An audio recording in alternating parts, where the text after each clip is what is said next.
Iran যে অজেয় তা বোধহয় সবচেয়ে ভালো টের পেয়েছে যুক্তরাষ্ট্র, আর এবার তার সপক্ষে কথাও বললেন খোদ মার্কিন এক সাবেক প্রতিরক্ষা কর্মকর্তা। তার দেওয়া তথ্য যদি সত্যি হয় তবে অধরায় রয়ে যাবে যুক্তরাষ্ট্রের প্রেসিডেন্ট ডোনাল্ড ট্রাম্পের স্বপ্ন।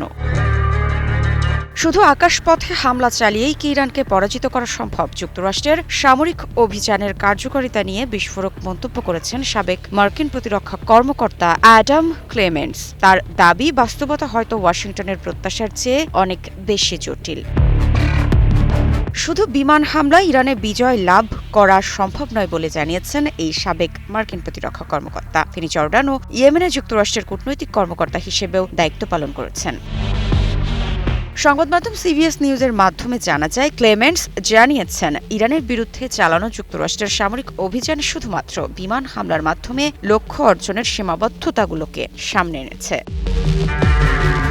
তিনি আরও জানিয়েছেন, যুক্তরাষ্ট্রের এই অভিযান সম্ভবত ইরানের কিছু ক্ষেপণাস্ত্র ও ড্রোন সক্ষমতাকে ব্যাহত করেছে, তবে ইরান তাদের এই ক্ষেপণাস্ত্রগুলোর কিছু অংশ লুকিয়ে রেখেছে অথবা অন্তত পরবর্তীতে ব্যবহারের জন্য জমা রেখেছে। সাবেক এই প্রতিরক্ষা কর্মকর্তার মতে, এই যুদ্ধের প্রভাব মধ্যপ্রাচ্য অঞ্চলের বাইরে দূর দূরান্তেও অনুভূত হচ্ছে। এমনকি দক্ষিণ এশিয়া বা দূরপ্রাচ্যের এশীয় রাষ্ট্রগুলো, যারা এই যুদ্ধে সরাসরি জড়িত নয়, তারাও এর অর্থনৈতিক প্রভাবের কারণে পরোক্ষভাবে জড়িয়ে পড়েছে বলেও জানান ক্লেমেন্টস। তবে ক্লেমেন্টসের এই মন্তব্য নতুন করে প্রশ্ন তুলেছে, শুধু সামরিক শক্তিই নয়, অর্থনীতি ও ভূরাজনীতির সমীকরণও কি এই সংঘাতের ভবিষ্যৎ নির্ধারণ করবে? মধ্যপ্রাচ্যের যুদ্ধের ঢেউ শেষ পর্যন্ত কোথায় গিয়ে থামবে সেটাই এখন দেখার বিষয়।